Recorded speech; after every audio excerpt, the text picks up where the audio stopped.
Hello students, मेरा नाम है अंकित श्रीवास्तव और आप देख रहे हैं मेरा यूट्यूब चैनल केमिस्ट्री बाय अंकित सर।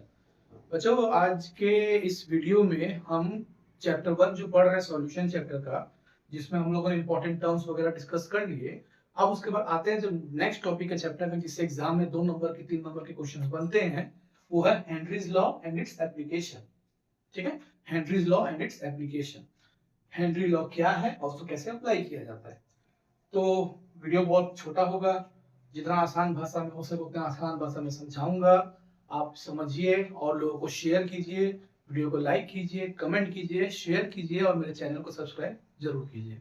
ठीक है, चलिए ध्यान दीजिएगा। स्टार्ट करते हैं हम लोग Henry's law and its application पे। तो हेनरीज लॉ है क्या?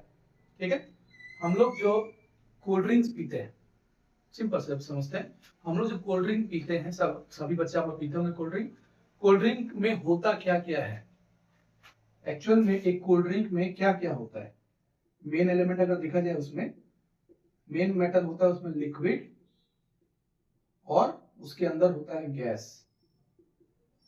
लिक्विड और उसके अंदर होता है गैस। तो क्या लिक्विड और गैस आपस में डिसॉल्व हो सकता है? ठीक है, चलिए इस बात को हम और दूसरे तरीके से देखते हैं। जब भी आप कोल्ड ड्रिंक के बोतल का ढक्कन खोलेंगे तो हिस करके जो निकलता है वो क्या रहता है? गैस रहता है। क्यों निकलता है वो?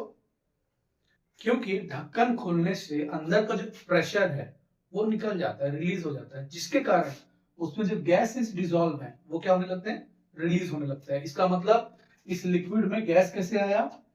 हाई प्रेशर से। मतलब लिक्विड के अंदर गैस डिसॉल्व करने के लिए क्या लगाया गया है? हाई प्रेशर, है ना। हाई प्रेशर के साथ मतलब लिक्विड लिया गया, उसमें गैस डाला गया हाई प्रेशर के साथ, और फिर उसके बाद ढक्कन को बंद कर दिया गया। ठीक है, तो क्या हुआ इससे? हाई प्रेशर से कि जितना जो गैस है वो उस लिक्विड में डिसॉल्व हो गया। तो जैसे जब हम ढक्कन खोलते हैं तो ये जो गैस जो हाई प्रेशर के साथ इस लिक्विड में डिसॉल्व हुआ है वो क्या होने लगता है? रिलीज होने लगता है। ठीक है, और उसको जब आप पीते हैं तो वही गैस आपके पेट में जाता है, आपको डकार वगैरह आता है, या जो भी प्रॉब्लम होता है पेट में वो होता है। इसी कारण कहा जाता है कोल्ड ड्रिंक वगैरह नहीं पीना चाहिए। ओके, और बात है, आते हैं टॉपिक पे। तो इस लिक्विड में गैस डिसॉल्व कब हुआ? जब हमने हाई प्रेशर लगाया। इसका मतलब क्या हुआ? जितना हम प्रेशर लगाएंगे उतना ही गैस डिसॉल्व होगा। ठीक है, जितना हम प्रेशर लगाएंगे उतना ही गैस डिसॉल्व होगा। So the amount of gas dissolve in any liquid, the amount of gas dissolved in any liquid is directly proportional to pressure. जितना प्रेशर लगाएंगे उतना गैस डिसॉल्व होगा। सो M is proportional to P। यही है simple सा Henry law. ठीक है, M is proportional to P। M क्या है?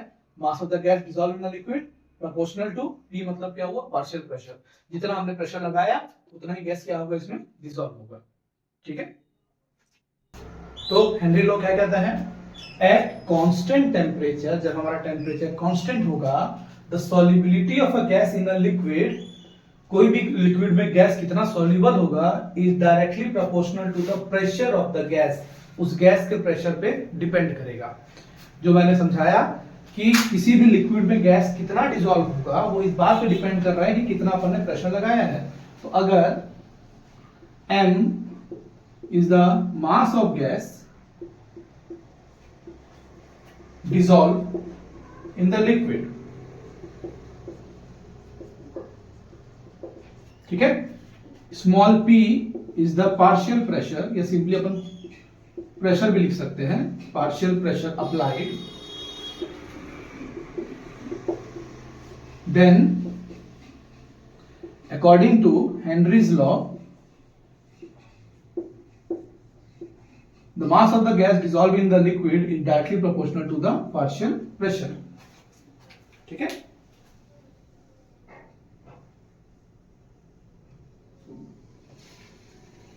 प्रोपोर्शनल हटाएंगे तो M equal to K into P आ जाएगा, जिसमें K क्या है? इसको बोलते हैं हेनरीज कांस्टेंट। चाहो तो यहां पे बेस में H लगा दो। ठीक है, तो ये है हमारा हेनरी लॉ और उसका डेफिनेशन, उसका मैथमेटिकल फॉर्मूला। m अगर मास ऑफ द गैस है तो मास प्रोपोर्शनल टू p से, तो m equal to kh into p, जिसमें kh क्या है, प्रोपोर्शनलिटी कांस्टेंट, जिसको और क्या बोलते हैं हम लोग, हेनरीज कांस्टेंट। ठीक है, तो ये है हमारा हेनरीज लॉ। इसमें और क्या आ सकता है, अगर हम kh का वैल्यू निकालना चाहें, अगर हम कांस्टेंट का वैल्यू निकालना चाहें तो वो हो जाएगा m अपॉन p। अब हेनरीज कांस्टेंट का जो वैल्यू है वो डिपेंड करता है नेचर ऑफ द गैस, यानी कौन से टाइप का गैस हम लोग यूज किए हैं।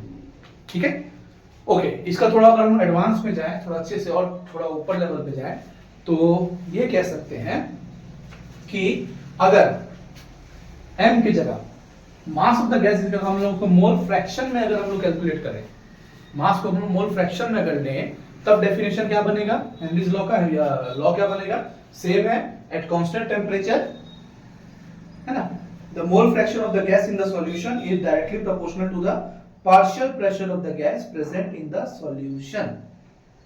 ठीक है, तो कितना अमाउंट ऑफ गैस डिसॉल्व है किसी भी लिक्विड में, वो डायरेक्टली प्रोपोर्शनल होगा उस गैस के पार्शियल प्रेशर पर जो हमने सॉल्यूशन में लगाया है। ठीक है, अगर मोल फ्रैक्शन के टर्म में देखा जाएगा तो इसको हेनरी लॉ का यही कहेंगे अपन कि एट कांस्टेंट टेम्परेचर, अगर टेम्परेचर कांस्टेंट है तो the mole fraction of the gas dissolve in the liquid is directly proportional to the partial pressure of the gas applied on the solution.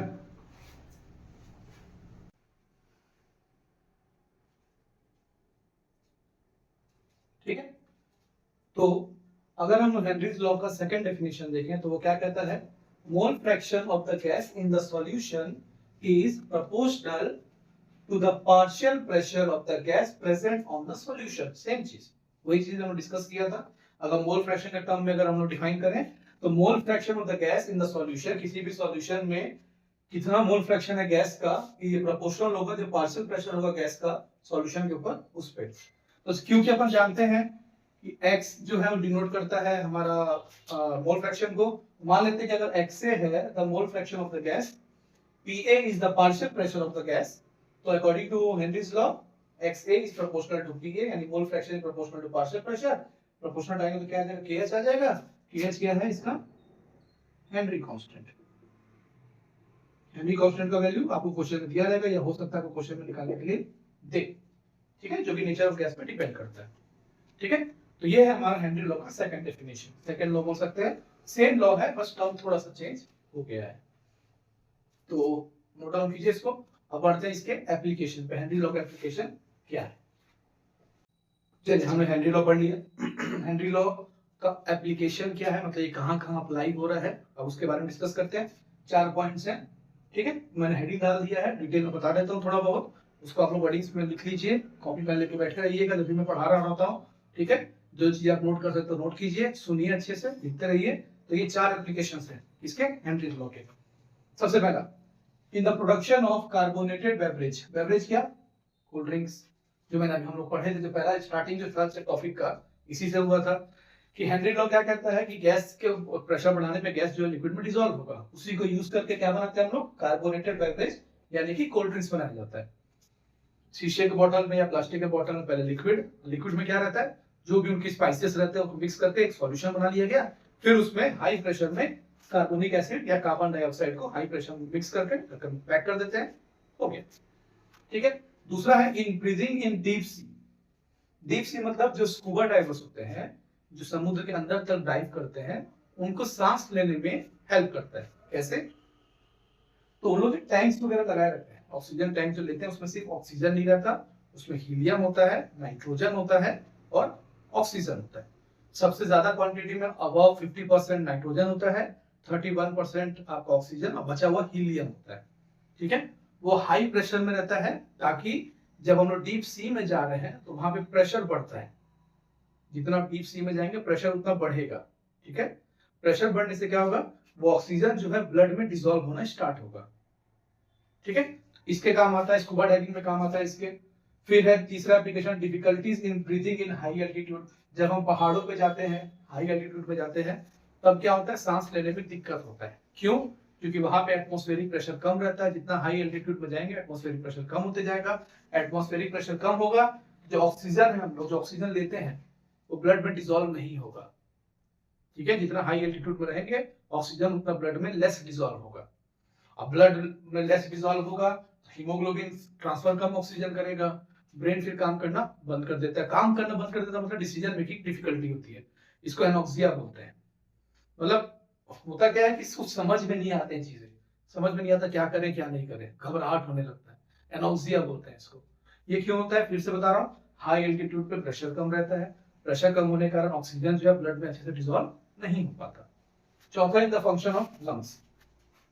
Lungs कैसे काम करता है, ऑक्सीजन हम लोग लिए, लंग्स में गया, लंग्स के थ्रू ब्लड में जाता है, हीमोग्लोबिन जो है टिश्यू में पहुंचाएगा, यहाँ पे प्रेशर रिलीज होता है, प्रेशर रिलीज होने से ऑक्सीजन टिश्यू में डिसॉल्व हो जाता है।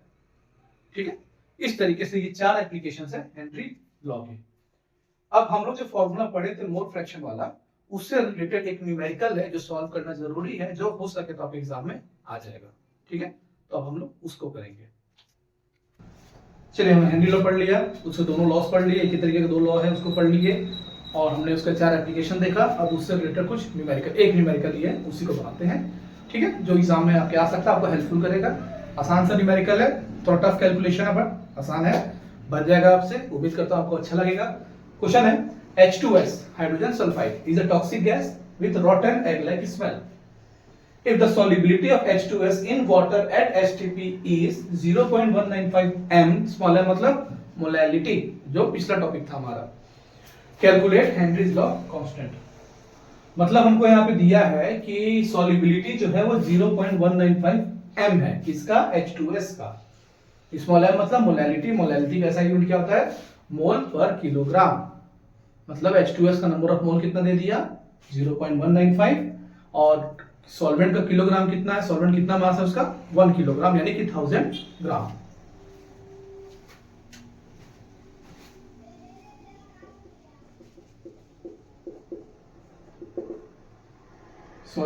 Solubility of gas is equal to 0.195 m, इसको और क्या बोल सकते हैं, 0.195 मोल पर kilogram of solvent. Solvent generally क्या लेते हैं हम लोग, वाटर ही लेते हैं, अगर कुछ नहीं दिया है तो पर किलोग्राम, तो मास ऑफ सॉल्वेंट कितना हो गया, 1 किलोग्राम, या फिर इसको हम बोल सकते हैं 1000 ग्राम। सॉल्वेंट क्या बेटा, वाटर लिखा हुआ है, H2S इन वाटर। ठीक है, okay, what is the molecular mass of water, कितना आ जाएगा, 18। So number of mole of water, तो वाटर नंबर ऑफ मोल कितना होगा, given mass upon molecular mass, that is 1000 upon 18, 55.5 mole. तो यहां पे हम लोग को number of mole of water मिल गया, यानी सॉल्वेंट का नंबर ऑफ मोल मिल गया, और गैस का नंबर ऑफ मोल मिल गया 0.195। ठीक है, अब हम लोग क्या निकालेंगे, मोल फ्रैक्शन ऑफ गैस। ठीक है,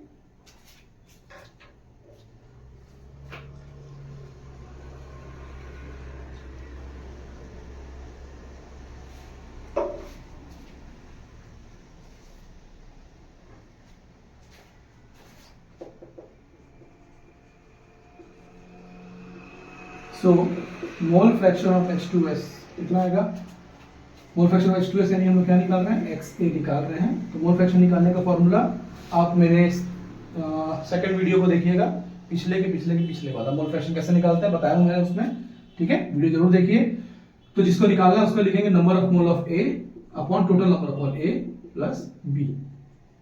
ठीक है, ये हमारा नंबर ऑफ मोल है, यानी कि हम लोग H2S गैस लिए हैं, तो उसका वैल्यू है 0.195 अपॉन 0.195 प्लस B हम लोग क्या ले लिए, वाटर, वाटर के लिए 55.5, प्लस कर दीजिए दोनों को, ये हो जाएगा 0.195 अपॉन, इसका वैल्यू आएगा 55.645,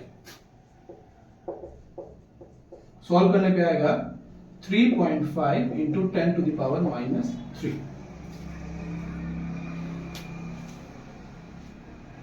ठीक है, तो ये हमारा मोल फ्रैक्शन आ गया। ठीक है, तो ये आ गया 3.5 इंटू 10 टू पावर -3। अब हेनरी लॉ लगाते हैं।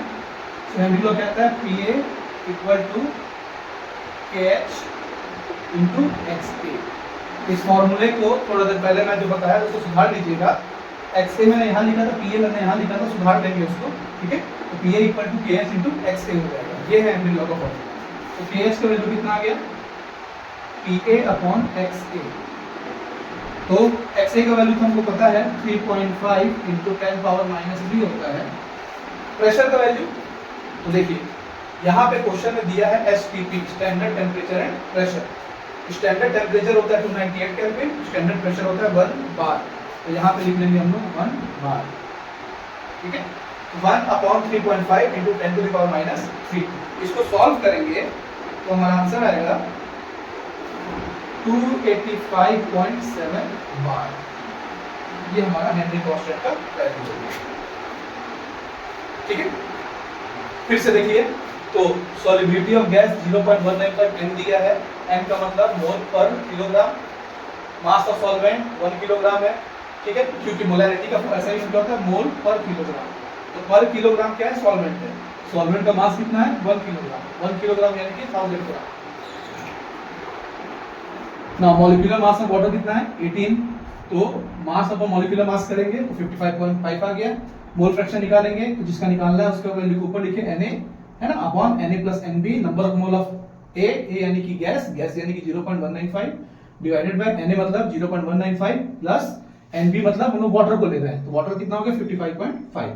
सॉल्व किए तो वैल्यू आया 3.5 इंटू 10 पावर माइनस 3। फिर हमने हेनरीज लॉ लगाया। अब फिर से बोल रहा हूँ, मिस्टेक हो गया था मेरे से, तो उसको आप लोग थोड़ा सुधार लेंगे। और हेनरी लॉ का फिर ये फॉर्मूला बनेगा PA equal to KH into XA। मैंने इसको थोड़ा उल्टा लिख दिया है मोल फ्रैक्शन वाले फॉर्मूले में, उसको आप लोग सुधार लेंगे, ठीक है। So KH equal to PA into XA हो गया, PA 3.5 इंटू 10 पावर माइनस 3, तो वैल्यू आएगा 285.7। तो इस तरीके से हेनरी लॉ का ये वाला न्यूमेरिकल बनेगा। आप और भी न्यूमेरिकल लीजिए, उसका प्रैक्टिस कीजिए, ठीक है। और वीडियो कैसे लगा बताइए, कमेंट कीजिए, लाइक कीजिए, शेयर कीजिए। कुछ गलती हुई है तो बताइए, क्या बेटर कर सकता हूं वो भी बताइए। प्लीज पढ़िए, अच्छे से मन लगा के पढ़िए, फालतू चीजों पे ध्यान मत दीजिए। पढ़ाई पे ही फोकस करना है, अदर एक्टिविटी फोकस नहीं करना है। 12th है या आप इसके बाद नीट जेई का तैयारी करेंगे तो सिर्फ अभी का पढ़ाई आपका आगे मैटर करेगा। रोज पढ़ना है आपको, हर दिन कम से कम अपने सेल्फ स्टडी कम से कम 5 घंटा करना है आपको, तभी जाके आप कम से कम 75 से 80% ला पाएंगे। उससे मिनिमम बर्दाश्त नहीं किया जाएगा, ठीक है। तो उम्मीद करता हूं आप लोग पढ़ेंगे अच्छे से। मिलते हैं अगले वीडियो में, आज के लिए इतना ही, बाय बाय।